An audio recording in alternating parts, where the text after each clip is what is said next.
Wakil Presiden kepada MPR. Rakyat telah memilih dan MPR telah melantik ya pasangan yang dipilih sah oleh rakyat dalam pemilu 2024. Belum. Sampai saat ini masih belum. Dan kalaupun ada pasti kan nanti akan dibahas di rapat pimpinan MPR ya.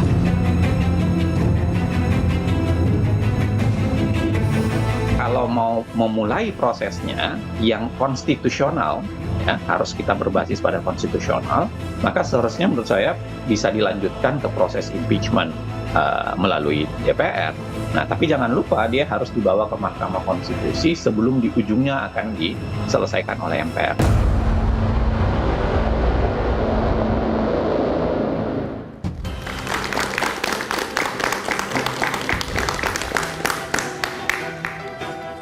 Selamat malam.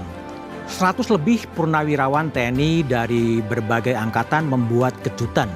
Mereka mengusulkan 8 tuntutan. Salah satunya pemakzulan Wakil Presiden Gibran Rakabuming Raka. Mereka menilai putusan Mahkamah Konstitusi yang menjadi jalan Gibran maju di Pilpres 2024 lalu melanggar aturan dan undang-undang kehakiman. Menurut Wakil Presiden, di tengah jalan tentunya bukan perkara gampang, apalagi tanpa alasan yang dibenarkan undang-undang. Karena ini berpotensi mengangkangi konstitusi. Mungkinkah Gibran diturunkan di tengah jalan? Apa dasar hukum yang bisa digunakan? Dan ada apa di balik manuver para purnawirawan TNI ini? Inilah satu meja The Forum, memaksulkan Gibran realistis atau utopis?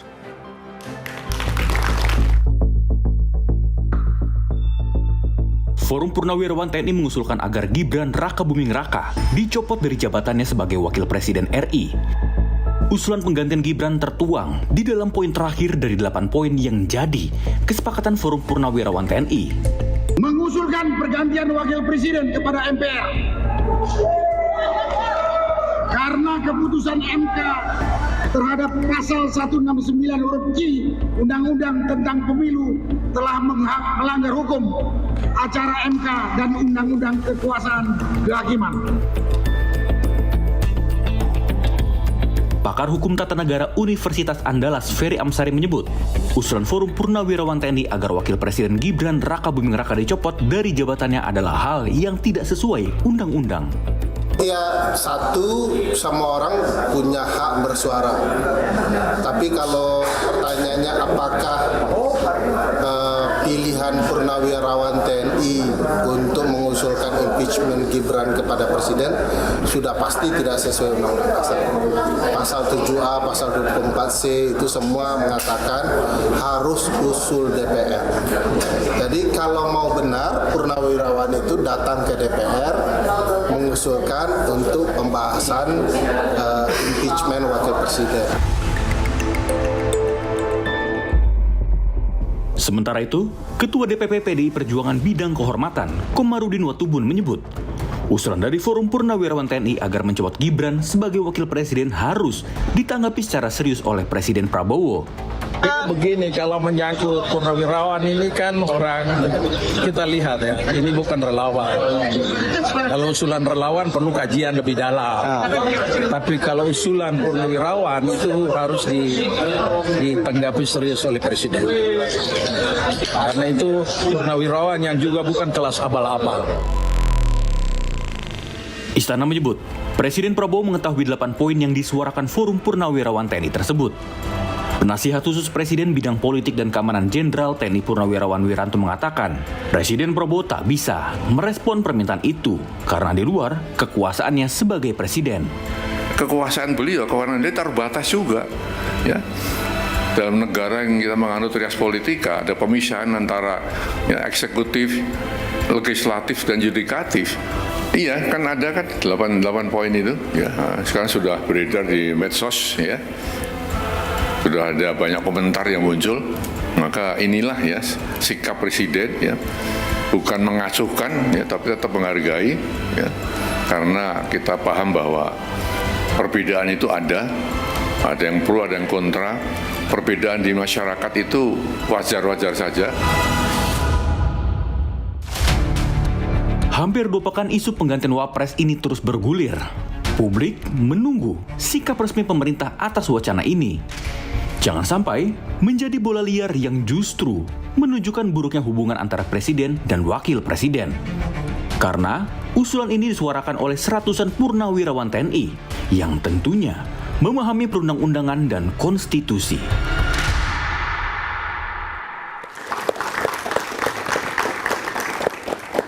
Memakzulkan Gibran, realistis atau utopis adalah tema Satu Meja The Forum. Telah hadir di studio mantan Komandan Pusat Polisi Militer dan Puspom ABRI, Maijen Purnawiran Samsul Jalal. Malam, Pak Samsul Jalal.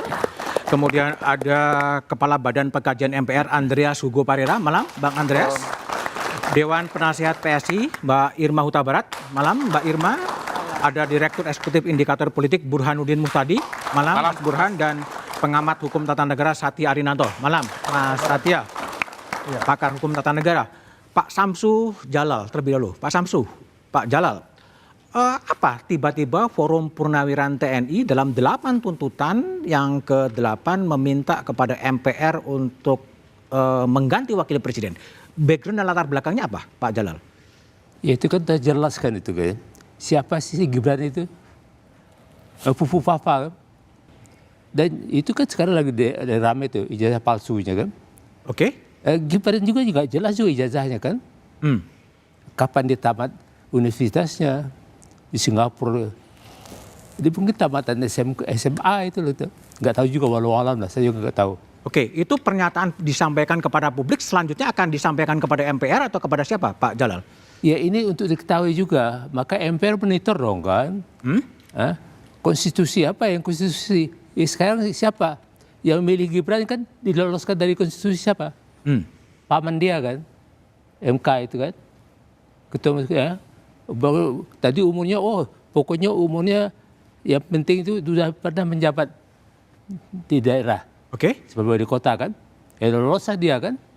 Sekarang saatnya itu yang menguasai hukum lah itu kan. Oke, jadi artinya pernyataan dari Forum Purnawiran Prajurit TNI apakah nanti akan datang ke MPR menyampaikan tuntutan itu atau pernyataannya dilepas kepada publik? Itu kan dilepas kan. Hanya sekarang Prabowo mau nggak terima itu kita kan, menerima itu Pak Tri ya. Pak Tri mantan Panglima ABRI, mantan wakil presiden lagi kan. Oke. Itu nggak main-main kan. Berapa orang jenderal yang mendatangi dan beberapa kolonel itu kan. Dan itu Purnawiran TNI ya.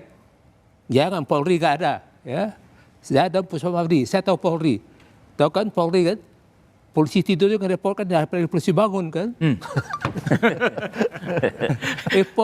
Polisi kan perkara orang lain sumber income gitu. Oke. Baik, oke. Bang Andreas dari MPR, apakah MPR juga sudah menerima secara langsung tuntutan dari Forum Purnawirawan Prajurit TNI? Setahu saya, kan saya di Badan Pengkajian, biasa kalau masuk itu lewat pimpinan gitu. Pimpinan MPR, tapi saya kira kemarin Pak Ketua MPR juga menyampaikan bahwa itu belum ada apa yang resmi surat masukan. Tapi kalau kita lihat dari ya secara konstitusional ya, secara prosedural, ini kan prosedur kan diatur di Undang-Undang Dasar Pasal 7, Pasal 7A, terus kemudian Pasal 7A itu menyatakan bahwa presiden dan wakil presiden itu dapat dapat diganti, dapat diberhentikan. Nah, Pasal 7B poin 1 sampai 7 itu mengatur tata caranya, gitu. Tata cara untuk pemberhentian presiden atau wakil presiden. Nah, proses itu tentu harus mulai dari DPR tentunya.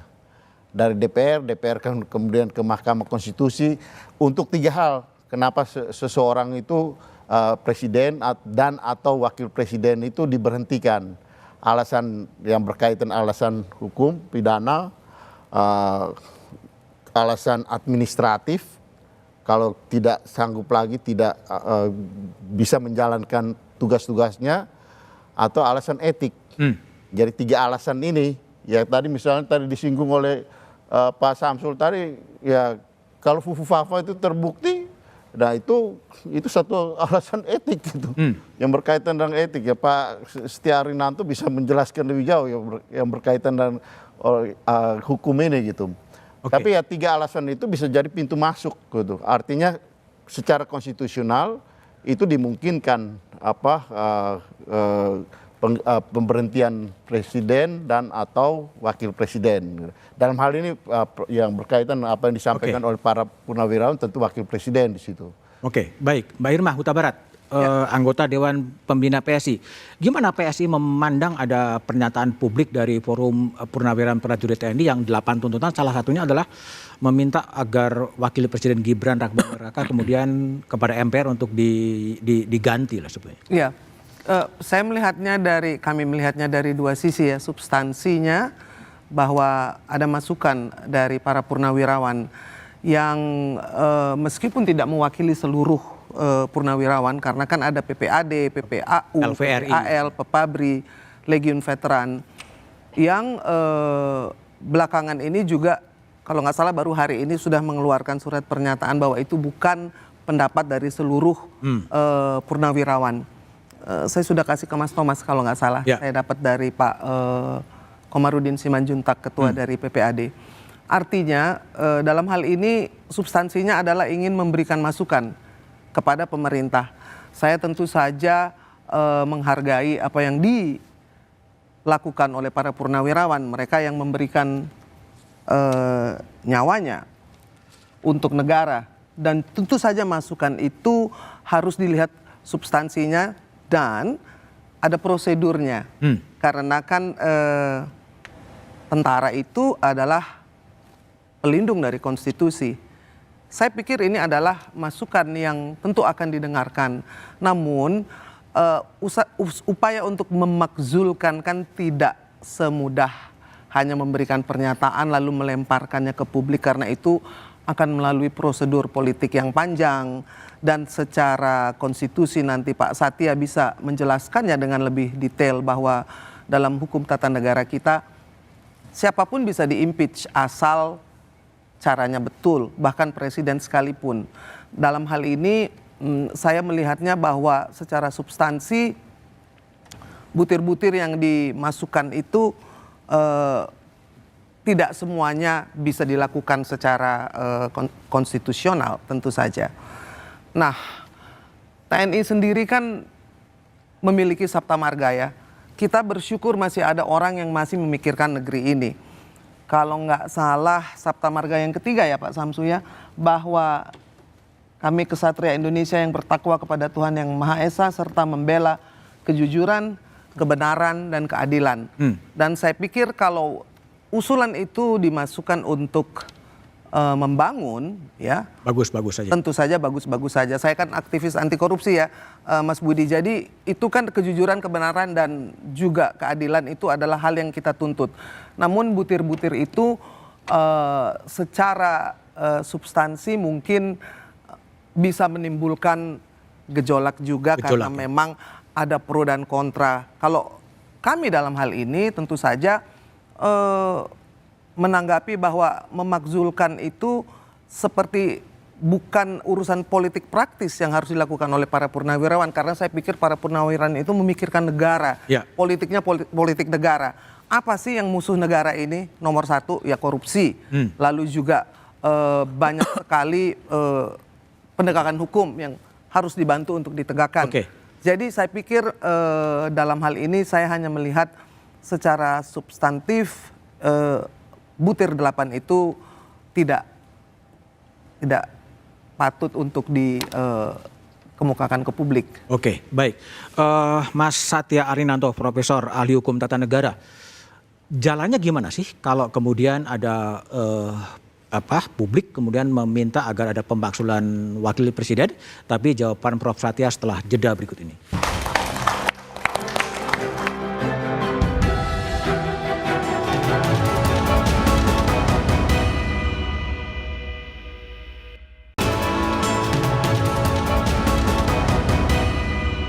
Ketika KPU menghitung suara yang dinyatakan unggul dalam pemilihan presiden 14 Februari 2024, adalah pasangan Prabowo Subianto bersama Gibran Rakabuming Raka, calon presiden dan calon wakil presiden.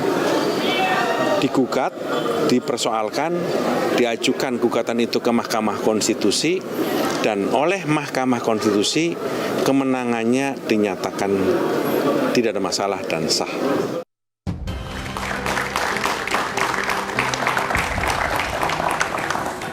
Masih bersama saya Budiman Tanurjo di Satu Meja The Forum, Prof. Satya Arinanto. Gimana Anda sebagai ahli menilai dan jalannya gimana sih tiba-tiba muncul ide untuk mengganti wakil presiden melalui MPR? Baik, supaya jelas saya jelaskan dulu historisnya sedikit. Jadi awalnya dulu kan yang melakukan itu Majelis Permusyawaratan Rakyat Sementara MPRS pada waktu Bung Karno ya, dengan TAP MPRS nomor 33 tahun 67. Kemudian ada ketetapan yang baru, yang ketetapan MPR nomor 3 tahun 78 itu yang mengatur mengenai hal itu. Dan itu diterapkan untuk Presiden Abdurrahman Wahid. Jadi kita sudah 2 kali untuk Presiden itu impeachment begitu. Yang tadi yang melalui memorandum 1, memorandum kedua, baru sidang istimewa. Dua-duanya itu kewenangan di MPR. Nah sekarang ini juga setelah perubahan Undang-Undang Dasar itu ada pasal 7A, 7B yang tadi disinggung Pak Andreas Hugo Parera. Jadi pasal 7A itu mengatur jenis-jenis pelanggaran hukum apa yang memungkinkan seorang presiden dan atau wakil presiden itu dimakzulkan itu atau proses impeachment itu. Nah pertama itu ada beberapa kriteria pelanggaran hukum. Ya, ada pengkhianatan terhadap negara, ada korupsi, ada penyuapan, ada tindak pidana berat lainnya, ada perbuatan tercelah. Kemudian kriteria ke-6 itu perbuatan yang bertentangan dengan Undang-Undang Dasar. Kriteria ke-7 kalau dianggap tidak bisa menjalankan tugasnya lagi sebagai presiden dan wakil presiden. Nah itu dalam pasal 7A. Nah pasal 7B-nya itu mengatur mekanismenya. Yang tadi itu DPR dari pengajuan sampai kemudian disampaikan pada MPR, sampai MPR kemudian MK kembali lagi ke MPR. Nah di situ esensinya itu sebenarnya tetap jadi kewenangan MPR. Seperti MPRS dan yang memberhentikan Presiden Soekarno dan MPR yang memberhentikan Presiden Abdurrahman Wahid. Tetap di MPR, tapi sekarang minta legal opinion dulu kepada MK. Jadi sebenarnya putusan MK itu hanya legal opinion saja. Karena MPR walaupun MK menyatakan Presiden Wakil Presiden itu dianggap melanggar tadi ketentuan pasal 7A itu, MPR juga bisa. Artinya secara teoritis bisa saja, bisa. Tapi secara praktis tidak mudah ya sebetulnya. Ya lewat prosedur ini. Begitu. Lewat prosedur itu. Ya, dan kemudian kan ada lagi pengaturan ketika tahun 2009 itu DPR membuat Undang-Undang 27 tahun 2009 tentang MD3 yang menggantikan Undang Susduk mengenai hak-hak DPR dalam bidang pengawasan yang disebut dalam pasal 7B itu dijabarkan, ada tahapannya. Pertama hak interpelasi, kedua hak angket, ketiga baru hak menyatakan pendapat gitu. Oke. Tapi kalau yang ini lebih, kalau impeachment-nya itu karena kebijakan yang dilakukan oleh pemerintah awalnya begitu. Ya, oke, baik. Jadi saya lihat ada 2 pintu sebenarnya. Pintu yang langsung ke 7A 7B Undang-Undang Dasar atau pintu yang melewati hak pengawasan DPR tadi begitu. Oke, baik. Ya. Prof. Burhan Nudin Muhtadi, apa yang Anda baca? Ini sebuah political statement atau sebetulnya apa yang Anda lihat tadi? Iya, memang lebih tampak political statement ya. Karena kalau kita melihat penjelasan Pak Satria maupun secara politik, memang berat ya untuk melakukan proses pemakzulan di saat 81% kekuatan pemerintah itu menguasai parlemen. Parlemen. Nah, hitung-hitungannya tidak mudah untuk mengubah itu. Tetapi faktor statistik jumlah anggota parlemen kan bukan satu-satunya cara untuk membaca mengapa statement ini muncul. Tetapi kita bisa melihat efek kualitatif dari pernyataan para purnawirawan. Jangan lupa kalau kita flashback ke belakang Mas Budiman, memang isu penuntutan mundur kepada pemimpin nasional itu bukan isu baru. Bahkan sudah terrealisasi minimal pasal impeachment pernah diberlakukan untuk Soekarno maupun Abdurrahman Wahid. Tetapi yang terjadi kalau kita bandingkan ke belakang Pak Habibie pernah juga diminta mundur, Pak SBY juga pernah, Pak Jokowi apalagi. Tetapi baru kali ini tuntutan mundur, tuntutan diganti itu diarahkan kepada Wakil presiden. Nah pertanyaannya, kalau secara politik itu susah untuk terrealisasi melihat komposisi parlemen semacam itu, lantas bagaimana cara kita membaca? Nah saya melihat apa yang kita lihat belakangan ini itu tidak bisa dipisahkan dari 2029. 2029. Terutama pasca penghapusan presidensial threshold di MK. Jadi dengan adanya kasus ini itu pasti posisi Gibran itu sudah tersandera secara politik. Jadi sulit untuk membayangkan Gibran maju lagi di 2029. Baik sebagai capres atau cawapres. Dan jangan lupa Pak Prabowo sudah diputuskan sebagai capres oleh Gerindra, kemudian didukung oleh PAN. Tetapi yang belum pasti adalah siapa cawapresnya. Jadi saya melihat ini semacam tanda kutip stempel politik yang menyulitkan buat Gibran untuk bermanuver lebih jauh untuk agenda elektoral berikutnya. Jadi sebuah political statement yang ditujukan untuk kepentingan elektoral 2029. Karena tadi komposisi politik tidak per hari ini sulit untuk membayangkan ya 7 partai pemerintah itu melakukan manuver untuk mengganti Gibran sebagai wakil presiden. Jangan lupa mereka yang mendaftarkan Gibran, setidaknya beberapa di antaranya ya sebelum akhirnya ada partai pendukung Anies yang ikut bergabung ke pemerintah. Tetapi jangan lupa pula tadi untuk mengganti secara konstitusional kan tidak mudah. Soal pelanggaran hukum misalnya, kalau misalnya dialamatkan ke putusan nomor 90, menurut Mahkamah Kehormatan MK itu bukan pelanggaran hukum, itu pelanggaran etik. Jelas karena ada conflict of interest ketua MK saat putusan nomor 90 diambil itu adalah pamannya Gibran. Tapi bukan pelanggaran hukum. Nah mungkin Bang Andreas tadi bisa dikaitkan dengan pelanggaran hukum yang dikaitkan dengan yang lain. Ini perbuatan tercela ya. Kalau bisa membuktikan Fufu Fafa adalah Gibran. Tapi ini kan bukan hal yang mudah tuh. Jadi poin saya ini lebih kelihatan aspek politiknya ketimbang konstitusi yang secara kasat mata tadi sulit untuk bisa diterobos. Oke, baik Pak Samsul Jalal. Ada analisa dari Prof Burhan yang mengatakan ini sebenarnya untuk menyandera Gibran untuk 2029. Sebenarnya apa pesan yang mau disampaikan oleh Forum Purnaweran Prajurit TNI? Karena ada 8 tuntutan itu kan, termasuk salah satunya adalah kembali kepada Undang-Undang Dasar lama sebetulnya. Ya ini kita lihat lagi ya. Kok Prabowo itu bisa jadi presiden apa? Ini ada permain Prabowo dengan Jokowi. Pokoknya Pak Prabowo jadi presiden, tapi anak saya jadi wakil. Soalnya apa? Jokowi kan orang terkaya sekarang kan? Si korupsi dia itu kan. Bayar dong, sekarang apa-apa bayar kok. Kita percaya DPR. Oke lah DPR. DPR itu apa? Dewan Perwakilan Rakyat. Itu bukan Dewan Perwakilan Partai-Partai. Dewan Perwakilan Partai-Partai. Sekarang masyarakat bilang itu sampah. Ada komisi-komisi kan. Komisi itu mengeluarkan suatu keputusan juga bayar komisi dulu. Ini mohon maaf nih. Saya nggak tahu juga. Saya ini udah uzur kan. Saya 82 kan. Saya tamat tenaga militer 65. Saya pensiun 99 terakhir. Terakhir saya di Jaksa Agung, Jam Intel. Jadi apa negara kita ini apa sekarang? Ya bilangnya wah udah gelap, iya emang gelap sekarang.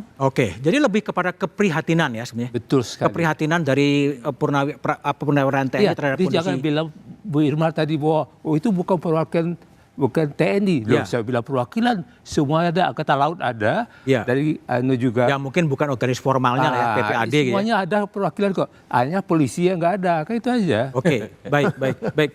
Bung Andreas, gimana? Ini kan permainan politik sebenarnya untuk menyandera Gibran maju di 2029. Gimana Anda respon analisa Prof Burhan tadi? Ya bisa jadi, artinya salah satu kemungkinan artinya dari analisa Prof Burhan tadi. Tapi saya melihat apa yang disampaikan oleh para purnawirawan, sebenarnya kalau mau jujur kita tanya aja anak-anak muda ini gitu kan. Tanya anak muda, mahasiswa-mahasiswa yang depan, apakah mereka masih berpikir seperti tahun sebelum 2024, sebelum pemilu. Kita lihat di media sosial bagaimana ya soal Fufu Fafa, soal macam-macam ya urusan itu yang sebenarnya atmosfer yang yang ya itu tidak terlalu menyenangkan lagi untuk yang namanya tadi yang disebut tadi oleh teman-teman para purnawirawan gitu. Jadi sebenarnya saya mengapresiasi apa yang disampaikan oleh para purnawirawan ini, dan karena mereka bicara makanya orang lihat oh ini ada sesuatu. Ya mungkin ya seperti kata teman saya, mungkin kalau hanya relawan ini mungkin orang tidak terlalu perhatian. Gitu. Tapi ini para purnawirawan mereka serius berpikir, dan mungkin mereka menyuarakan apa yang dirasakan juga oleh banyak orang gitu. Oke. Nah ini harus jujur kita melihat ini secara secara politik, secara keseluruhan. Saya melihat kondisi hari ini gitu, lebih pada kondisi hari ini. Baik, nah, bahwa itu persoalan ini kemudian tindak lanjut, nah itulah itu persoalan konstitusi melalui tadi yang saya sampaikan, bahwa itu prosedurnya cukup panjang gitu kan. Tapi kita juga jangan lupa gitu bahwa ada yang tahun 67, kemudian Gus Dur tahun 2001, tapi kan tahun 98 kan juga kita pernah mengalami hal yang sama kan, yang tidak rakyat itu tidak melalui prosedur ini gitu. Baru 97 ada pemilu, ketika MPR dengan semua begitu suara mayoritas mengetok palu untuk Pak Harto, ya Mei 98 sudah selesai. Jadi situasi seperti ini apa yang disampaikan oleh para purnawirawan, saya kira ya mereka mengapresiasikan, mengekspresikan apa yang mereka rasakan, dan mungkin juga dirasakan oleh banyak orang. Pak Prof Burhan mungkin bisa menyampaikan itu melalui hasil survei kalau udah ada surveinya gitu. Karena selama ini itu yang menjadi salah satu ukuran yang. Mbak Irma. Jadi kalau tadi saya coba telah, ini adalah sebuah keprihatinan sebetulnya terhadap situasi negeri ini. Anda juga menangkap keprihatinan yang sama yang muncul dalam pernyataan politik dari Forum Purnawirawan Prajurit TNI. Ya, tentu saja, karena kan para purnawirawan ini kan adalah orang-orang yang masih menjunjung Sabta Marga, walaupun pensiun tetap berpedoman pada Sabta Marga. Dan jangan lupa presiden kita sekarang adalah seorang purnawirawan juga.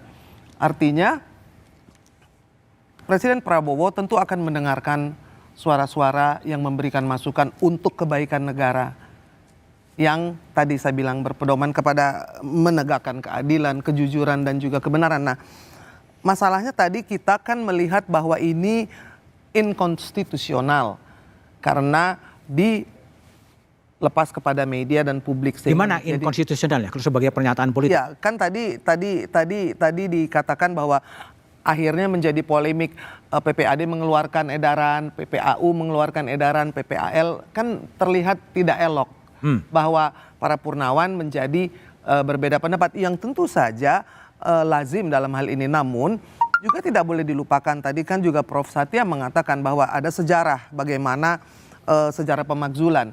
Kita melihat sejarah bagaimana terpilihnya Prabowo dan Gibran. Ya, bahwa Presiden Prabowo terpilih karena wakilnya adalah Gibran Rakabuming. Itu sudah menjadi satu ketentuan. Dan tentu saya melihatnya Presiden Prabowo selain mendengarkan para purnawirawan dan juga suara-suara yang lainnya, itu kan membuat beliau menjadi dalam situasi yang tidak menyenangkan, karena saya tahu bahwa beliau sangat menghargai suara para purnawirawan. Namun ada hal-hal yang memang di luar kuasa dan tidak bisa dijawab, bahkan tidak bisa menjawab. Itu bukan urusan saya. Baik. Salah satu tuntutan dari Forum Purnawirawan Prajurit TNI adalah kembali ke Undang-Undang Dasar yang lama. Kita bahas setelah jeda berikut ini.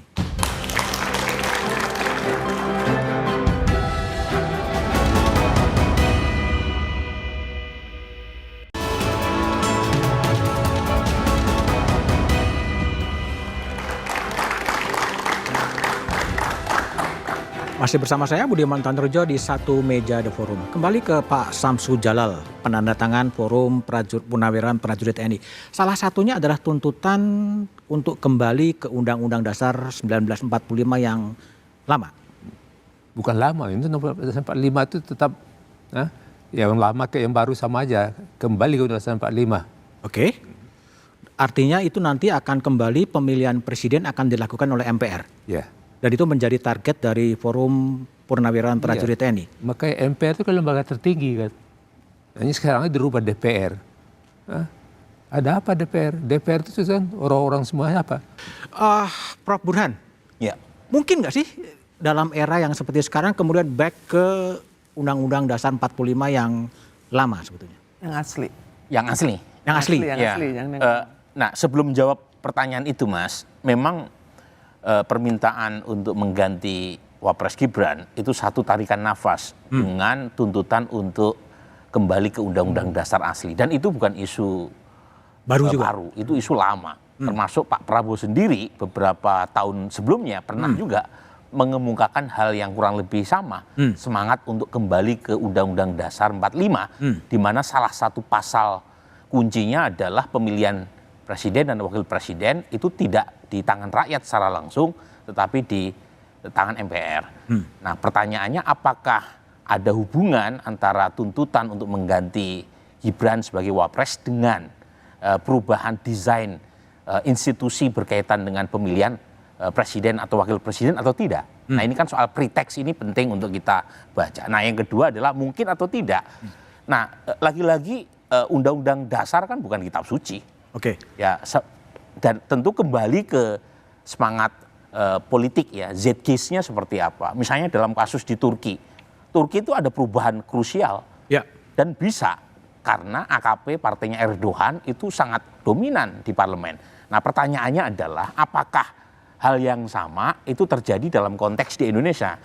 Apakah pikiran lama Pak Prabowo itu akan muncul kembali untuk mengembalikan ke Undang-Undang Dasar 45 setelah beliau menjadi orang nomor 1 di Republik, ataukah beliau bernegosiasi dengan kekuatan-kekuatan politik yang sekarang ada?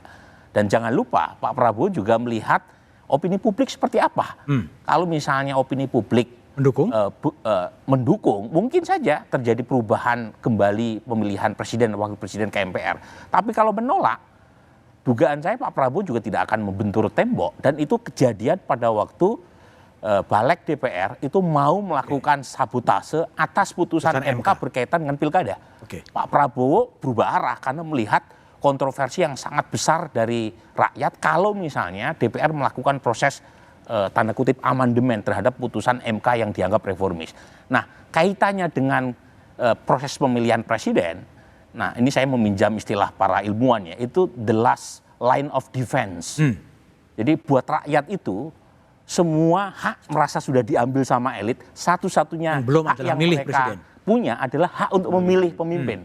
Dan kalau misalnya itu diambil juga, dugaan saya akan semakin besar kontroversi dari publik. Dan itu mungkin akan membuat para elit termasuk presiden berpikir ulang untuk misalnya mengembalikan proses pemilihan ke MPR. Oke, Prof. Satya, apakah Anda juga membaca bahwa ini adalah sebuah tahapan untuk mengembalikan pemilihan presiden oleh MPR sebetulnya? Ya, kalau kembalinya ke yang asli itu ya. Tapi kalau kita lihat secara teori dan dalam praktek, kan sebenarnya perubahan undang dasar itu ada dua macam. Pertama yang terjadi di dalam undang-undang dasar, yang kedua terjadi di luar undang-undang dasar. Ya. Yang dalam undang dasar itu yang 4 kali berubah itu. Pasal 37. UUD 45 asli ke Konstitusi RIS 49, Undang Dasar sementara 50, kembali ke UUD 45 sampai ke UUD 45 yang setelah reformasi. Nah, yang di luar Undang-Undang Dasar itu ada 9 kali dulu saya hitung. Termasuk MPR itu dulu pertama kali mengubah pasal 7 itu lewat perubahan di luar Undang-Undang Dasar, yaitu dengan ketetapan MPR yang mengenai pembatasan masa jabatan presiden. Terus ada pemberian kekuasaan yang besar kepada Presiden Soeharto dulu. Ada TAP MPR yang mengatur tentang pemberian kekuasaan kepada Presiden garis miring Mendarat MPR untuk mengambil segala tindakan yang dianggap perlu dalam rangka menyelamatkan pembangunan nasional. Itu kewenangan yang sangat besar. Itu perubahan dasar begitu loh. Jadi, nah secara teoritis itu kalau saya lihat mereka itu kecuali yang kembali itu ya, yang kembali itu kan karena ada kegagalan di konstituante pada waktu itu. Secara umum itu ke hal yang ke depan, kembalian tidak ke teks yang baru, teks yang lama, karena Bung Karno sendiri dulu kan mengatakan bahwa Undang-Undang Dasar 45 itu Undang Dasar revolusi Groundwork kata beliau. Nanti kalau kita sudah merdeka, kita bikin lagi undang-undang dasar yang baru, begitu loh. Oke, baik. Padahal beliau yang termasuk pembuatnya kan. Oke, Mbak Irma, kalau Mbak Irma lihat, kalau memang arahnya adalah meminta kembali kepada undang-undang dasar yang asli, apakah ini juga kemajuan di demokrasi atau kemunduran demokrasi menurut Anda? Iya, tadi kan sebenarnya kan kalau urusan dari kembali ke undang-undang dasar ini, kita kan sudah melalui amandemen beberapa kali dan kita sudah sampai di tahapan di mana kita juga mendapat penghargaan bahwa kita mampu berdemokrasi dengan damai. Kita bisa membandingkan dengan negara-negara lain yang masih lawless dan belum bisa mencapai seperti capaian kita. Ada hal yang lebih, kalau menurut saya ya, lebih menjadi concern bahwa masalah yang terbesar dari bangsa ini ketika ingin mengubah undang-undang, konstitusi dan lain-lain, kita tidak boleh melupakan bahwa masalah kita yang utama itu adalah masalah korupsi yang masih terjadi, ya kan? Dan kita harus mengakui bahwa dari the index corruption perception itu kita masih di judikatif dan juga di legislatif. Artinya kita harus memberi perhatian yang khusus terhadap corruption ini. Apapun yang dilakukan di DPR, di MPR maupun di lembaga-lembaga lain tidak lepas dari urusan ini. Dan saya pikir usulan dari para purnawirawan untuk memperbaiki bangsa dan negara ini tidak menjadi politik praktis karena ada keluhuran di situ, ada nilai-nilai Pancasila, ada Sabta Marga dan juga bagaimana bangsa ini bisa maju kalau kita sendiri masih terkenal sebagai bangsa yang terkorup. Saya bicara tentang ini karena saya bukan ahli hukum tata negara. Namun saya adalah seorang aktivis anti korupsi dan saya juga ikut mendirikan KPK. Artinya banyak masalah yang harus kita hadapi, namun masalah yang utama harus kita prioritaskan. Yang mana dulu? Yang utama, yang mana dulu? Kalau saya bilang sih korupsi itu sudah mencapai ke taraf yang sangat parah karena jumlahnya pun sudah tidak masuk akal. Ya kan, ribuan triliun.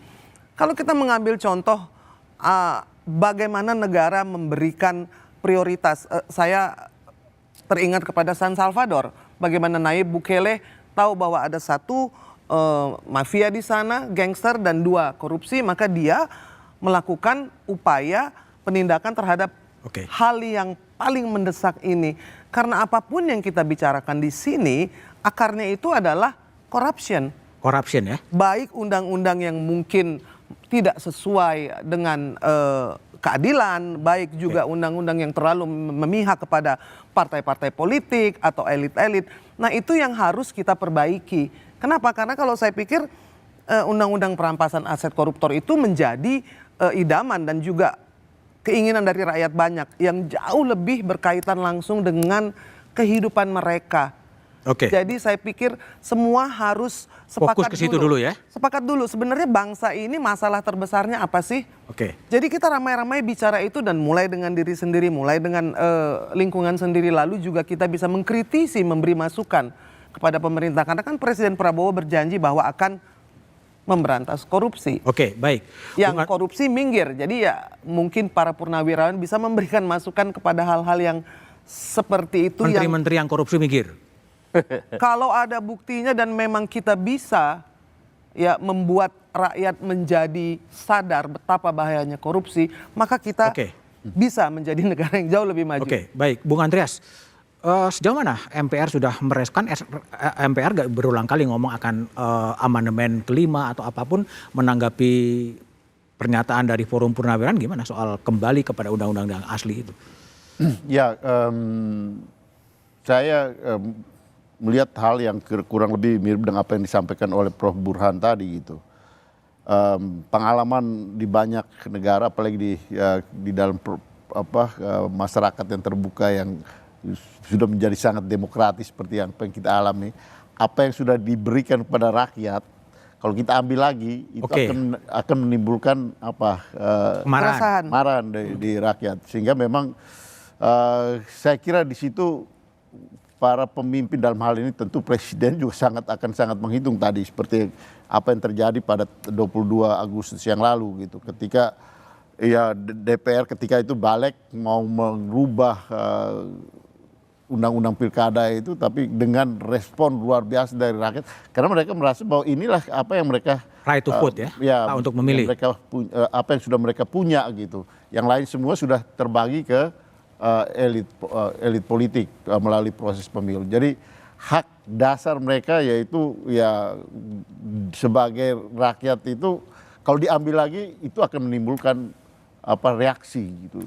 Nah situasi itu mungkin berbeda dengan ketika Bung Karno dulu di dekret presiden gitu. Oke, baik. Lalu apa yang harus dikerjakan oleh elit-elit bangsa ini untuk tetap menjaga stabilitas politik setelah jeda berikut ini?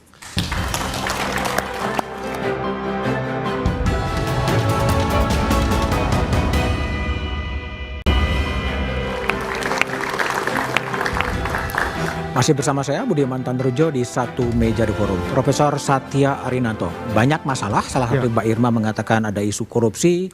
Sini ada tuntutan untuk melakukan amandemen, mengembalikan. Saran Anda dalam situasi yang seperti sekarang, apa yang harus dikerjakan oleh bangsa ini sebetulnya? Ya, kita tuh harus tetap menjalankan sistem demokrasi. Mengenai tuntutan perubahan undang dasar itu merupakan hal yang wajar menurut saya. Ya, kita bisa lakukan evaluasi terhadap hal-hal yang mungkin perlu diperbaiki. Tapi mungkin menurut saya tidak kembali ke versi yang asli, karena yang asli itu seperti dikatakan Bung Karno dulu itu adalah sifatnya undang-undang dasar revolusi. Jadi memang sementara itu. Nanti kalau kita sudah merdeka kita buat lagi undang dasar yang baru yang lebih sempurna sesuai dengan tuntutan zaman begitu pada waktu itu.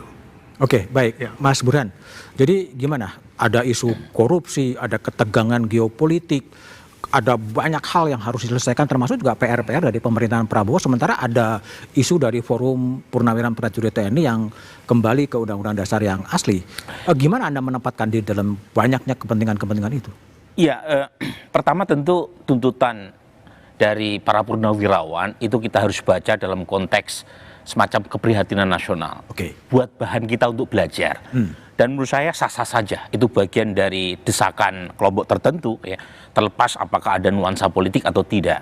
Tapi lagi-lagi yang paling utama adalah jangan sampai mengabaikan kita dari akar persoalan yang tadi Mbak Irma sebutkan. Korupsi. Meskipun lagi-lagi terlalu naif juga meminta purnawirawan untuk melakukan eksekusi isu korupsi yang begitu kuat.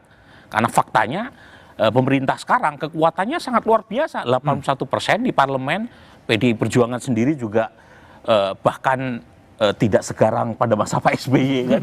Jadi sebenarnya kalau Pak Prabowo itu mau melakukan komitmen nasional untuk mengesahkan undang-undang perampasan aset, undang-undang pembatasan uang kartal, gampang. Tapi masalahnya kenapa enggak sampai sekarang? Kenapa? Nah, dugaan saya karena ada konflik of interest antar elit berkaitan dengan perampasan aset, uang kartal dan seterusnya. Nah, di situ sebenarnya fokus kita sambil melihat nih angka ya. Satu, Bank Dunia menurunkan proyeksi pertumbuhan ekonomi kita 4,4 ya, dari 5,1 menjadi 4,7%. Bank Dunia juga merilis angka kemiskinan yang jauh berbeda dengan yang dirilis oleh BPS. 60% menurut Bank Dunia. Rakyat Indonesia kategori miskin. Indeks saham kita turun 20%. Rupiah turun 10%. Ini persoalannya nggak main-main. Yang menurut saya kalau kita sibuk dengan urusan ijazah palsu gitu ya, itu malah melupakan akar yang luar biasa ini yang menurut saya harus kita hadapi secara kolektif untuk negara dan bangsa kita. Oke, Mbak Irma. Jadi apa fokus Anda selain korupsi yang harus dipikirkan oleh elit bangsa ini sebetulnya? Iya, sebetulnya memang kalau kita bicara ada masalah pengangguran, judi online, masalah-masalah narkoba, kalau kita lihat lagi masalah penegakan hukum tentu saja, dari semua masalah yang kita bahas itu, akar masalahnya tuh kembali kepada korupsi. Korupsi? Ya, kenapa banyak narkoba, kenapa banyak judi online, kenapa banyak prostitusi online, kenapa banyak kejahatan yang hukum yang sulit ditegakkan karena korupsi. Dan contoh-contohnya itu udah di depan mata kita, Mas Budi. Tapi judul kan nggak diapa-apain juga kan? Iya, itu dia. Kenapa? Kan pertanyaannya ya, kenapa?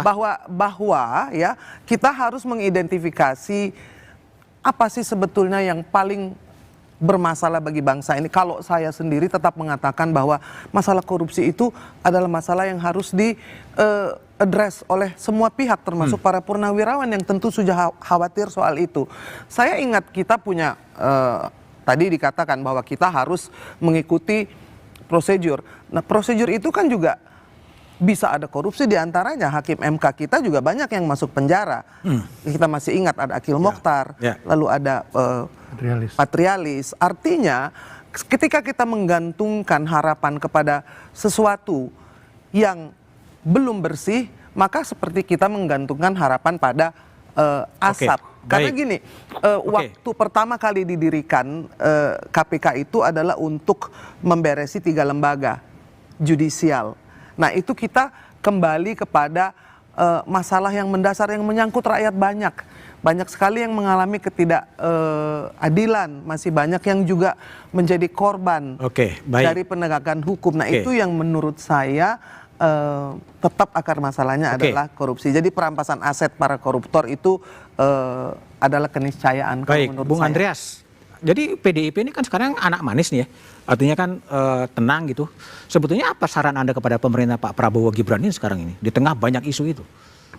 Ya, saya inilah di pertanyaan awal tadi soal apa yang disampaikan oleh para purnawirawan. Tadi saya sampaikan ke Pak Samsul, saya bilang para purnawirawan ketika itu kemarin itu merumuskan terlalu banyak poin gitu. Dan terlalu banyak poin, 8. Kalau tapi saya melihat kalau dari akar di situ, akar dari apa yang dirumus, karena saya menghargai apa yang disampaikan oleh aspirasi yang ekspresi yang disampaikan oleh para purnawirawan. Saya melihat satu hal persoalan dan itu merepresentasikan apa yang kita hadapi di sekarang, yaitu trust, kepercayaan. Percayaan. Jadi ada kecenderungan kita saling tidak percaya sekarang.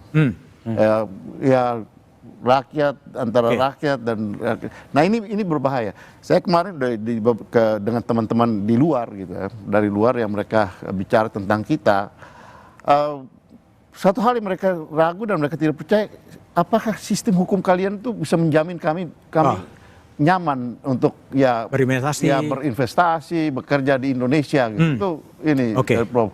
Jadi saya kira mengembalikan itu dan mencari akar persoalan dari trust itu, saya kira itu yang seharusnya kita lakukan. Baik. Mungkin ada di sekitar itu tadi yang ini disampaikan oleh para purnawirawan tadi gitu. Nah, mungkin itu, tapi perumusannya mungkin terlalu banyak. Baik Pak Samsul Jalal, saran apa dari Forum Purna terhadap pemerintahan Pak Prabowo sekarang ini? Tadi apa yang sebagai Bu Irma itu kan korupsi ya. Korupsi. Itu kan korupsi, wah bukan main. Dan terus terang aja kita harus lihat partai politik. Partai politik itu kalau nggak harus pokoknya dihilangkan sekali nggak mungkin dikecilkan. Nah, mungkin 2 partai, 3 partai gitu kan. Waktu sama Pak Harto itu. Kenapa? Siapa? Anda mau jadi apa? Wali kota. Lewat partai. Anggota DPR ada ini nggak? Semuanya bayar, nggak ada yang pre. Dan itu untuk jadi wali kota berapa? Untuk jadi bupati berapa? Untuk jadi presiden apalagi? Makanya Prabowo nggak ada duit dibayar Jokowi. Saya bayar. Kan Jokowi termasuk orang terkaya sekarang kan itu. Jadi makanya kembali bang, korupsi itu harus nih. Maka partai politik harus diperkecil lah.